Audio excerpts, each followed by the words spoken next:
This is the Digital Out of Home Academy, and I am here with Fred Reggie. He is an executive coach, an entrepreneur, speaker, best-selling author, and he focuses a lot on helping people with communication and sales. Welcome. Thank you. It's an opportunity, a wonderful opportunity, number one, to see you again and to be with you. Oh, it's amazing. I just finished your book, and that motivated me to come down and see you because I think it's a wonderful way to kind of engage with one of the challenges we face in our industry today is due to COVID, due to work from home, there's a lack of actual communication going on and networking and relationship building. And I think some of the things that you teach are quite frankly amazing. Well, thank you for saying that. I Yeah, appreciate it. absolutely. So let's start with you. You introduce yourself a little bit. Tell me about your background. You spent 18 years in the service industry. Well, about 20 years with St. Jude Children's Research Hospital. Okay. 10 of those years I spent as a national board member for St. Jude, and then another 10 years I actually went to work for the organization, developing and directing a national fundraising program that year to date, it's probably generated about $700 million for the hospital. Amazing. Yeah, Amazing. and Yeah.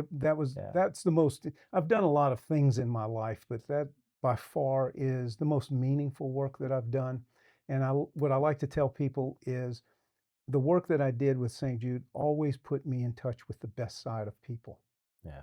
I bet. Yeah, I bet. yeah. That's it's got to be Which amazing. you can't really claim that in every business.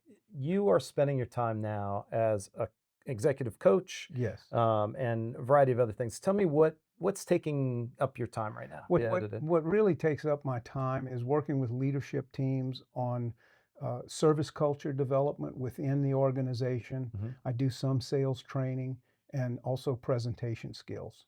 Okay. Okay. And your clients include both corporations in the services industry, but also regular corporations and other businesses. Yeah, I have a Fortune 500 company that I do a significant amount of work with, and then a lot of middle market companies, in the 12 to 20 to 30 million dollar range. But you talk about service. Right. Every business is a service business. And I think people lose focus. Regardless of what you're doing, you're in service to someone. That Okay. makes complete sense. When I talk about service culture is that engine that really drives a business and drives its Mhm. performance and drives its employees towards a common objective. Customer service, on the other hand, is kind of that thing that we relate to when we think about service industry, retail, restaurants, hospitality, those types of businesses. But we're all in the service business Right. to serve other people. And when you focus on that, your business takes on a completely different dynamic. Okay. Because what happens is when everybody realizes that their service culture speaks to the outcome of the business, Mhm. the promise it's making to its customers and Right. clients, then everybody gets on the same page. Okay. One of the things I like to say, Jeff, is that to put it simply, customer service is the face of your business. Right. Service culture is its soul. I love it. Yeah. I love it. And as you think about all of the work you do with these various companies, and ultimately they come from different backgrounds and they're Yeah. focused on different outcomes. Um, what is there a common challenge that many of them are facing? Well, communication is always a big issue that they face. Okay. And I have found that as people advance through an organization, they have a tendency to insulate themselves, certainly out of necessity because they Right. can't be accessible to everyone, but also they have a tendency to build a wall around themselves and they don't know how to effectively break through it Okay. without exposing some vulnerability. So you mentioned a lot in some of both, I think, in the book as well as in some of our conversation about a world in which communication is actually fading, and we're maybe relying, without putting words in your mouth, too much on text and email and things of that nature. Talk a little bit about that. Yeah, you're not putting words in my mouth.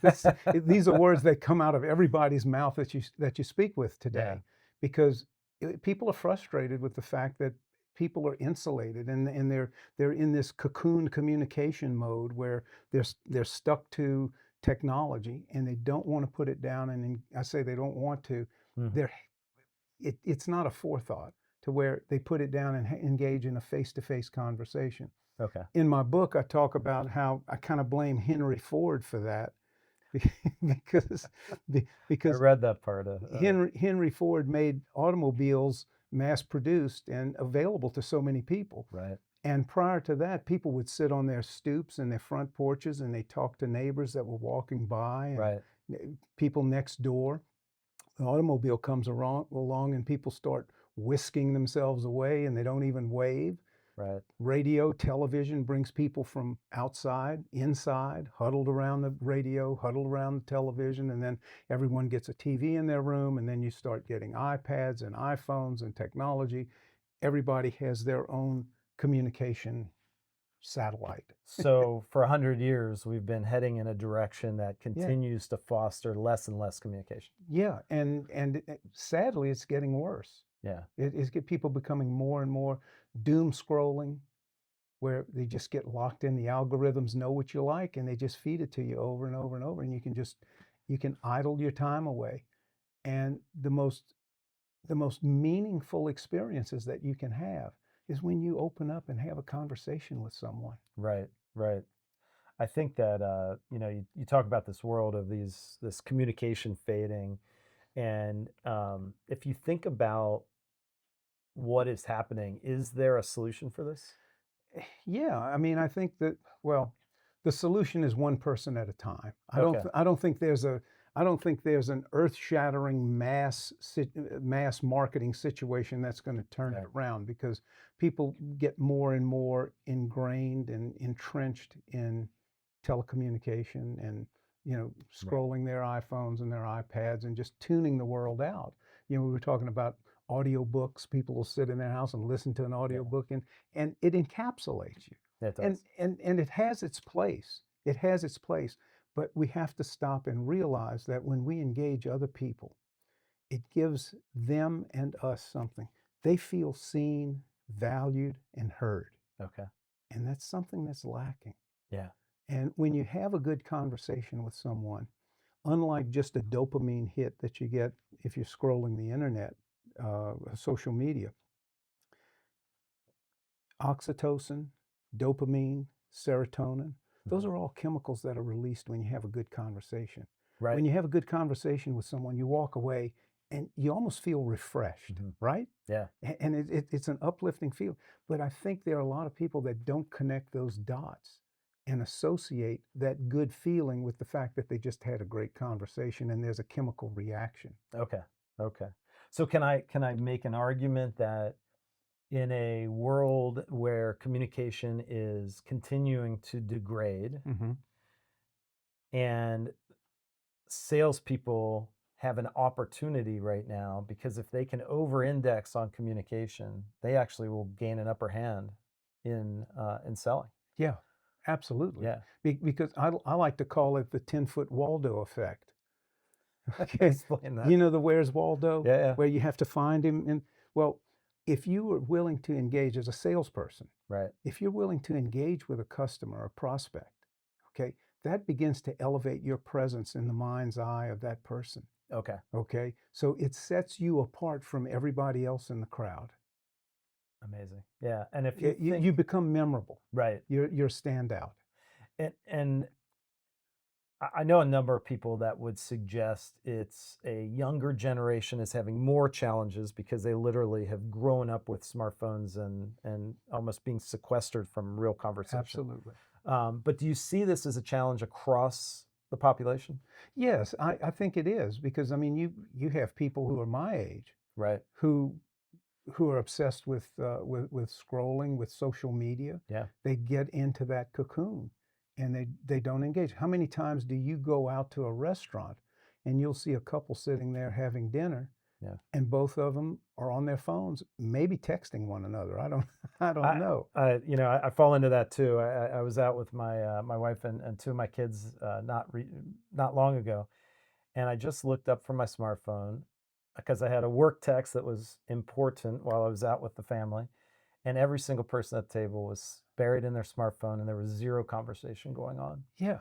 And look, I know that I have some years over a lot of your viewers, Yeah. but I'm not the old gray-haired guy or lack thereof Yeah. that's in the room. This is something that I grew up in an environment where people interacted and people communicated, people told stories. They Right. they bonded through conversation around the dinner table. I mean, we never just ate and got up and left.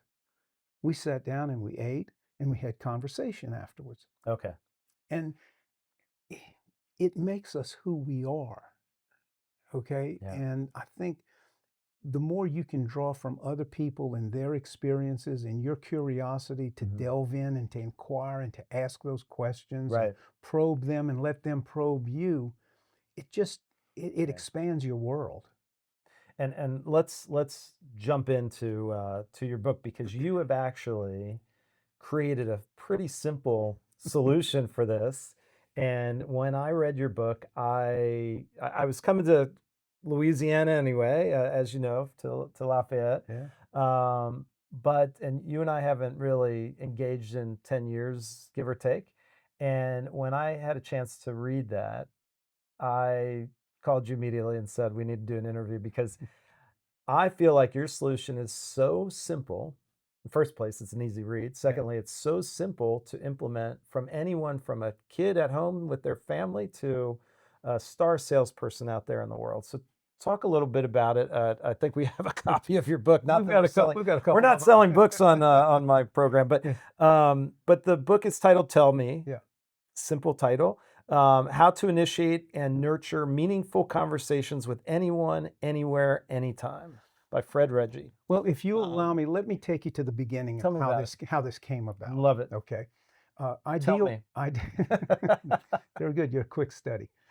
Uh, I deal with a lot of executives and a lot of people in leadership positions, and one of the communication issues that they have to deal with is how to initiate a conversation. Okay. They will be at a corporate event. Maybe they're seated next to the CEO Yeah. or one of the executives, and they don't know how to start a conversation. And the more I heard that from them, I began to reflect on something I observed about 40 years ago. Right. I'm sitting down watching the CBS Evening News. That's when they had 3 networks on television. Okay. Yeah. Okay, and Yeah. a 30-minute news cycle. And there was a film crew that was covering a just a quick 2-day or 3-day Broadway show. Okay. I call it a show. There was no costumes, no orchestra, no set. Right. There were about 15 chairs that were set across the stage. Okay. And in those chairs were 15 legendary actors who had really been around and had a reputation. They're Yeah. passing the microphone around, talking about how they got started in the business.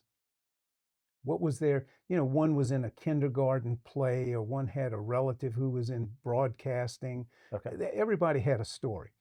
After the show, the film crew went to the backstage, to the backstage door, to capture some of these actors coming out, maybe Right. grab an interview.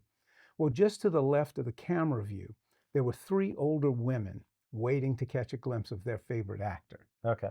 And out of the backstage door steps James Earl Jones. And I mean, we Amazing. remember James Earl Jones. Absolutely. He had a presence about him, not just his voice, but his acting ability and Yeah. whatnot. And one of the women broke away and she rushed up to him and she just started showering him with praise, gushing over him, saying, "Oh, Mr. Jones, you're the greatest actor. I've seen you on Broadway and in the movies, and that voice." And she's going on and on and on. And James Earl Jones just stopped and he looked at her, and with just a gentle smile and a kind look on his face, he extended his hand and he said, "Tell me your name." Yeah. And Jeff, that it struck me. He didn't say, "Who are you?" He didn't say, "What's your name?" Right. He said, "Tell me your name." Okay. And it felt like the celebrity status shifted from him to her. Right. He made her the star. Amazing. And that stuck with me all of these years. So I began suggesting to my clients, say, look, you want to start a conversation with anybody? Start with "Tell me." Yeah. Tell me about your family. Tell me about your vacation plans. Tell me about your history in this company, how you got started. Yeah. And they started applying that, and I was getting positive feedback that said, One of my clients said, after we had our conversation last week, I went home. I have a 14-year-old daughter. And usually I say, Janie, how was school today? And it was fine. It sucked, whatever. And she goes in her room and I don't see her. And anybody who has a teenage child, daughter or son, they probably get the same thing. He said, I decided to try the tell me. She's walking through the room and I said, Janie, tell me about your day at school. He says, Fred, I swear. She stopped. She turned around. She sat on the sofa next to me. We had a 15-minute conversation. Amazing. That we never have. Yeah. And it is that simple. And you can utilize it in a business setting, a professional setting. You can do it socially, certainly. Okay. And within a family. It sets the stage. It's an invitation to conversation. Mm-hmm. And I told you, as I was writing the book, sometimes I was thinking, well, wait, this is too simple. And I would kind of go dormant for a while and then say, well, no, people need to get this message. Yeah. And then I go back to writing it. Well, what I love about it is so simple. It's not, many things, steps that you have to remember or anything like that. You don't need a workbook. Yeah. Yeah. Yeah. And the other thing I like is that it can apply to everything you do, whether it's personal, business, or social. Absolutely. And because of that, it can be part of your habits and your vernacular, as opposed to be something you just turn on and off in a business setting. Right. And, if you're talking about sales is all about conversation with your prospect. Right. You want to find out as much about them so you can advise them of what to buy, when to buy, whatever your services or products you're selling. You want to have an understanding that your prospect fits the bill. So what better way to do that than to engage them in conversation and have them tell me about your business, tell me about your interest. Yeah. And we address a lot of that in the sales courses that I've been pulling together. One of those is the sales rep that barrels in, throws their PowerPoint presentation up and just starts going through slides. And I'm a firm believer, I always have been, that the first period of time should be asking questions and finding out about their challenges and other things. But quite frankly, a lot of the questions I would ask over time, I would get a one-word answer, a yes, a no, a maybe, whatever it may be. Yeah. And what I love about this concept of Tell Me is it almost forces them to tell you a story about what is going on in the business. Absolutely. And where a lot of people go wrong when they have a presentation to make, if they're on a sales call, right, and they're making a sales presentation, chances are they've been given a limited amount of time. Right. Okay, you can come in, I'll give you 10 minutes, right? Yeah. And there's some tricks around that, okay? Yeah. Before we begin, would you mind if I shared a story with you? I'd like to tell you about our company. And you start to build a bond with the prospect. They're going to hear about the company and your journey, your company's journey, what brought you to this point to be able to make this presentation. And if we're talking stories, you're thinking about your own story. Right. And if I say, before we begin, I'd like to share something with you. Well, when you say before we begin and you get permission for that, they hit the hold button on that 10-minute timer. Right. They want to hear. And sometimes those conversations can go 40 minutes. Yeah. You start to build a rapport and an exchange back and forth. And what I think you're saying, correct me if I'm wrong, but what I like about that is if you earn the right to tell them, it earns you also the right to ask them. Absolutely. Absolutely. Tell me a little more about your business. Right. I want to make sure that what we're presenting is an appropriate fit for you. Right. And people love telling their own story. Do you have an example of like how that works in real life? I'll go back to when I was doing my work with St. Jude. Right. I created a model for myself, a presentation model when I had to ask real estate developers to donate property. Right. I had to ask, it was a home building program where we'd have a new home built, raffle it off, and the proceeds went to St. Jude. Amazing. Okay. Yeah. And in order to do that, we wanted to get property donated. I wanted to get building materials donated. uh, construction oversight, volunteers, the whole thing, media. Okay, we had to Right. get media partners on board. And I realized after I left St. Jude, I said, what did I do that? Because it worked. Whatever I was doing worked, and I Mhm. had to reflect on it. And I realized that I had put together a story, a process that was the same. It didn't matter if I was talking to a real estate developer, a builder, the general manager of a radio station. Okay. They heard the same story. The only Right. thing that changed was what I was asking for. And I divided that into a 5-step pyramid, Mhm. and I call it the presentation pyramid. Yeah. Each layer represented something. The first layer was history. I always told the history of St. Jude Children's Research Hospital. Mhm. Before we begin, I want to tell you about the hospital and how it was founded and how it came into being. So I would tell that story. Then I talked about the mission. The mission of the hospital, Right. of course, is that no child should die in the dawn of life, to find cures for every form of pediatric cancer. Amazing. The third was the success. What has the hospital accomplished? Well, since 1962, when the hospital opened, the survival rate for children with leukemia was only 4%. Now it's 96%. Yeah. Okay. Wow. And then the future. Where's it going in the future? Because of the discoveries and because of the momentum that we've built over the years, here's what we see evolving over the next 10, 15, 20, 30, 50 years. Okay. Okay? So we've got the history, the mission, the success, the future. At that point is when you make the prospect the star in your movie. In order for us to do that, we need you, Jeff, to come on board. Right. We need your support to make this happen. And that's why we're offering you this opportunity. And you can plug that into any business. Any business. Mhm. People want to be a star in your movie. Right. And when you nurture them, when you ask them to tell you their story and you acknowledge and listen, actively listen, and parrot things back to them, the bond is created.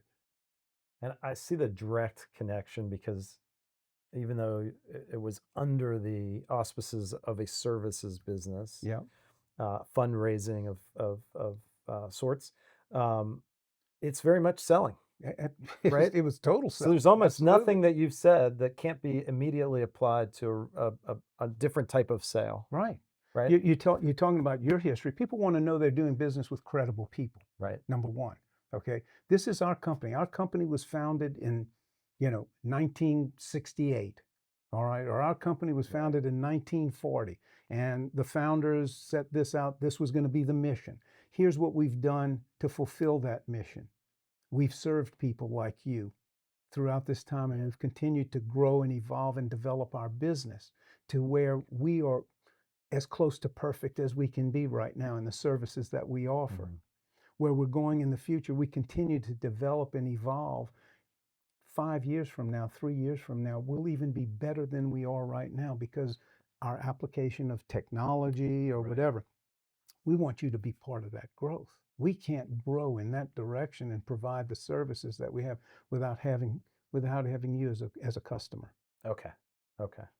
And That it's you can manipulate that and Mhm. massage it to adapt to whatever your business is. Right. But that structure works pretty well. So adapt that into, well, first of all, I just want to use a second example, and that is because you talk about a company that might have 40 or 60 years of history. Yeah. A lot of the media companies I work with are newer on this scene, right? Right. But their story is all about the quality and the technology and the commitment to, the best service, things of that Right. nature. And I think I love the idea because it gives you a chance at the very beginning to talk about things that will build confidence Yeah. in the person you're presenting to. Yeah. Yeah. It started with a vision. Every business starts with a vision. Right. This was our vision. This was our vision. And we're making it And happen. you have a company that had a vision. Yeah. Okay. So we can get on the same wavelength from the dynamic of, well, okay, we've all started a business. Maybe this person started in 1940. Maybe this person started in 2020. Yeah. Okay, Yeah. but there was a starting point, and that starting point began after some inspiration, some vision that was Perfect. created. Yeah. Yeah. So let's talk about think about a salesperson. In my case, it happens to be in the media industry, but it Hmm. could be any salesperson. Are there a couple of things that you think are just no-brainers that salesperson should be thinking about on every call, or better ways to open the door to a sales call? I think preparation is a big Okay. factor. You have to know your audience. Right. You have to know who you're going to. You can't just cold call. You've got to delve in, learn a little bit about the business that you're approaching, the Yeah. person that you're approaching. Who is this person? And inquire. Tell me, if I've got you on the phone to set up an appointment or meeting, Yeah. then I want to find out a little bit. If you don't mind, tell me a little bit about your company. Okay. Tell me a little more. I know that your company does this, this, and this, but tell me more. Help me dive a little deeper in that. Right. Tell me about tell me about the role you have played in this business Yeah. up to this point. Yeah. It shows that you're really interested in them. You're not just interested in the sale. Okay. The sale is a byproduct of a relationship that's been built. Right. And that should be the number one objective. It's a good point, and I want to actually get into that relationship and networking component, Hmm. because I look at my own success over my career, Hmm. and my success continued to grow as my network got better, as my relationships got better, as people knew who I was, things of that nature. Right. We're dealing in our industry with a situation, and across the world, quite frankly, in a situation where the last 8 or 10 years has been mostly work from home, sequestered behind a screen or behind a Hmm. email or a text as your preferred way of communication. Any thoughts on how you would, let's just hypothetically say someone's in their late 20s Hmm. and they went through all that, and they're maybe starting with very little network, even though Hmm. many people before them, older than them, would have had a good network by the time they got to that age. Hmm. Any thoughts on how to start building that network? Well, number one, they have to adopt an intentional mindset. Okay. They have to say, well, wait a minute, I have to be intentional about this. Right. I really have to set this networking as an objective Okay. that needs to be fulfilled. What is networking?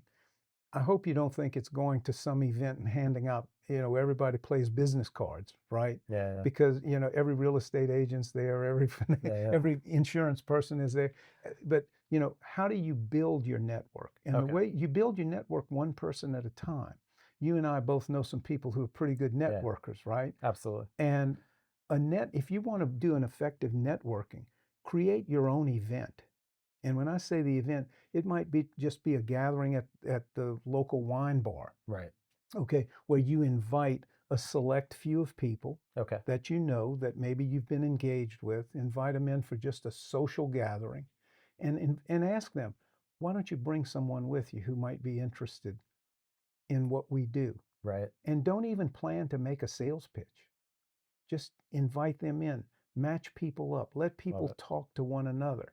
Where, man, I really loved going to Jeff's event because I met someone that I hadn't met before who's in this business, and it becomes a little bit of a networking thing for them Okay. without everybody throwing business cards around. Right. It becomes more of a follow up. And okay, so lead into that for me. Now I've come home from that event. I've got, I don't know, 10 contacts that I want to follow up with. Okay. Any thoughts on best way to do that? Old school. Okay. Okay. Old school. Make sure you have some cards. Okay. Yeah. Some personal note cards. Yeah. And you just write I call them love notes. Dear Jeff, it was wonderful meeting you at Fred's house. Right. I look forward to having further conversations with you. Okay. And That's sign it. simple. And mail it to them. Yeah. And you receive. This is so powerful. You'd be surprised. You have handwritten notes that you've received. All the time. Do you keep them or you throw them away? I mean, some my of wife is very clean around the house, so we do Okay. throw them away, but Okay. But not immediately. more importantly than whether I throw them away or even immediately, is they make an impact that is unlike any other communication. Exactly. And I remember, even if I don't have the actual note anymore, I remember many of the notes that people have sent me, Hmm. and the I can almost picture the feeling I had when I opened the note, thinking that was really thoughtful. Yeah. And I'll tell you, it's everything from a handwritten note when you come home from a party that you dropped off a gift, a Yeah. birthday party or a wedding Yeah. or something like that, and getting something that's handwritten. And my only argument would be, or my only add to that would be that if there's just even one line that's a little bit personal, so it doesn't, it creates an even Oh, stronger sure. connection. Oh, no, I think absolutely. that is Absolutely. really powerful. Absolutely. No, Really yeah, powerful. you don't want to use a template for it. You Yeah. want it to be heartfelt. Right. Heartfelt. And you want to make a reference to you know, that was a real interesting tie you were wearing or something, you know, so, where you personalize it. Yeah. And or you can make a phone call. Okay. And you make a phone call to that person. Jeff, it was wonderful meeting you over at Dennis's Right. last night or night before last, and I just wanted to tell you how much I enjoyed our conversation. Right. Don't ask for anything. Don't ask for anything. Okay. Don't make it a sales call. Make it a gratitude call. Right. That I'm just recognizing that you stood out for some reason. Amazing. Yeah.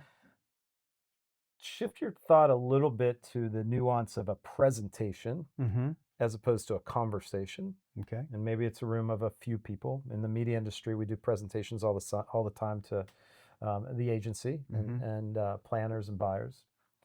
Some of which are there only to get the free lunch that you're bringing in. Yeah. Some of which are there, they're junior and they were forced to be there, and they're not going to Yeah. have a lot of participation.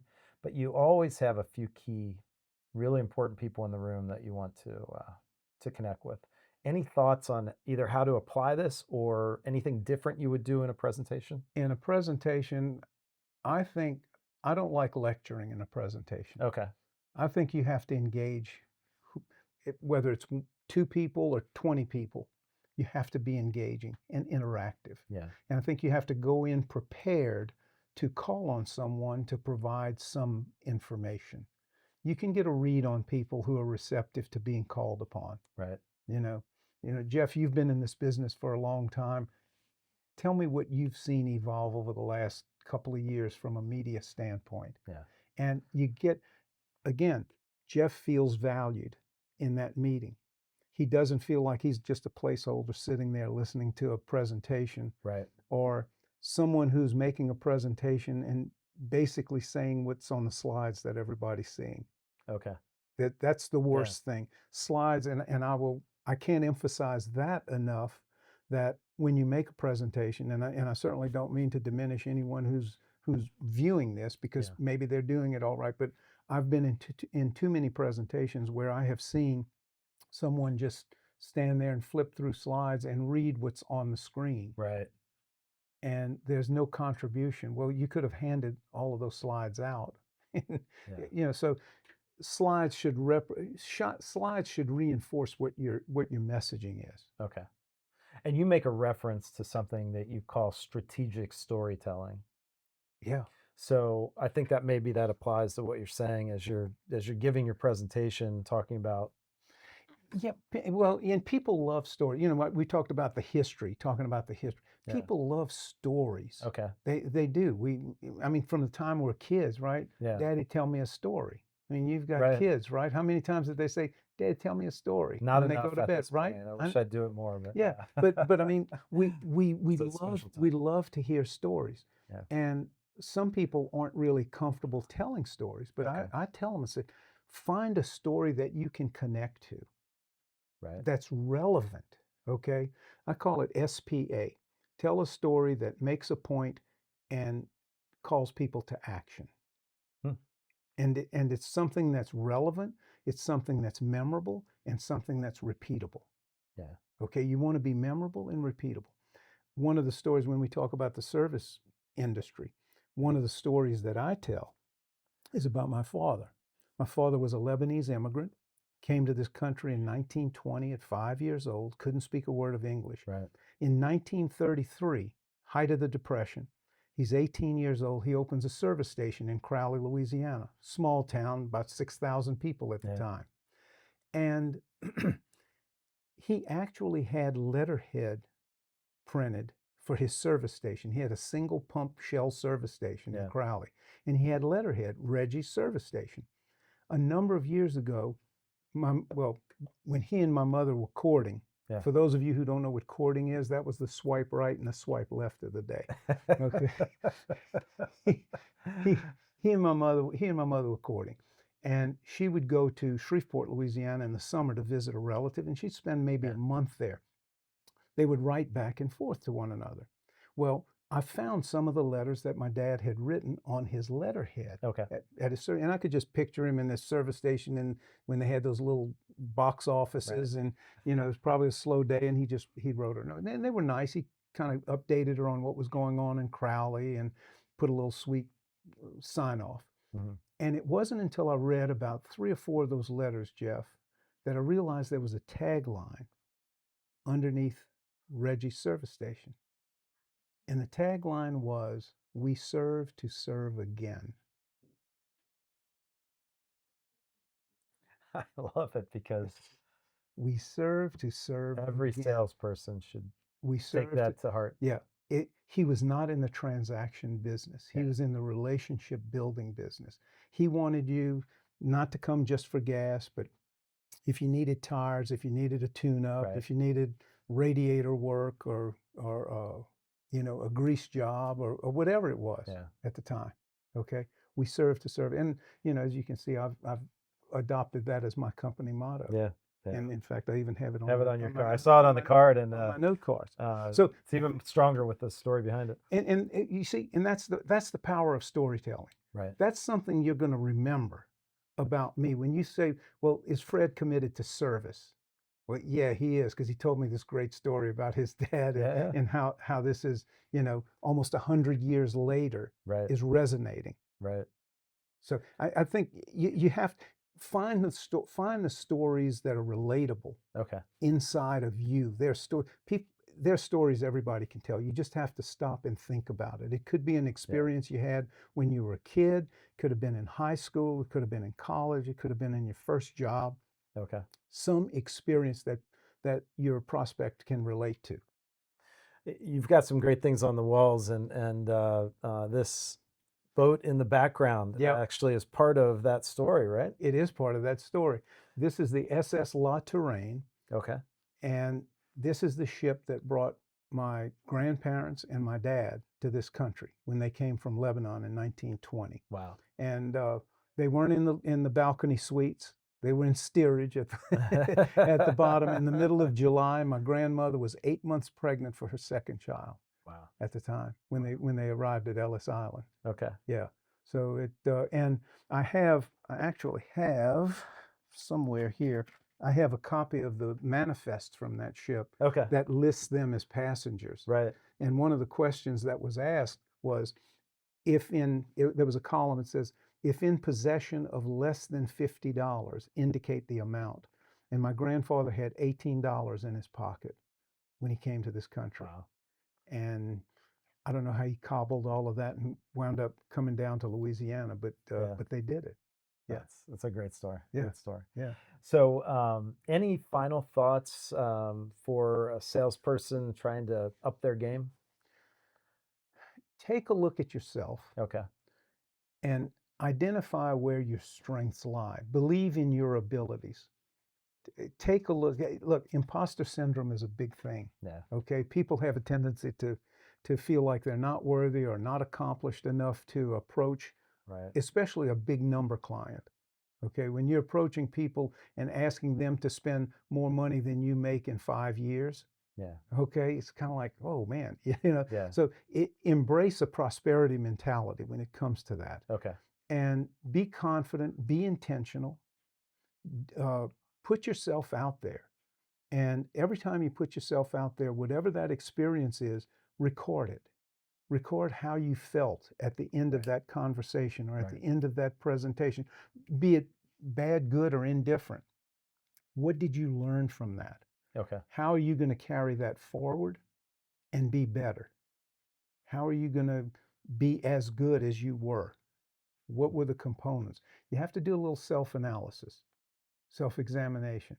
But the key that I would recommend is be intentional in your interaction with other people. Don't rush through a presentation. Take your time, pace your time, Right. use the right body language. Body language is a big thing Okay. that shows confidence. Yeah. Gestures, when you talk to people, you you do stuff like this, the sincerity, open hands, Yeah. eye contact.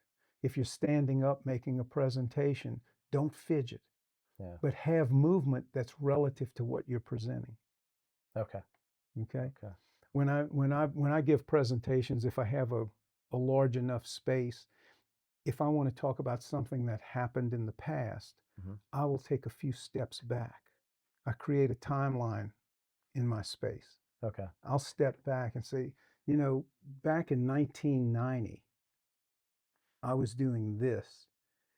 And then over the years, I came to this point. You can Right. say it about the company. The company was founded in, 1990.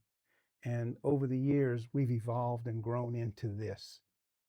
You bring them Absolutely. you bring them in with the visual, with the movement. Okay. Yeah. Perfect.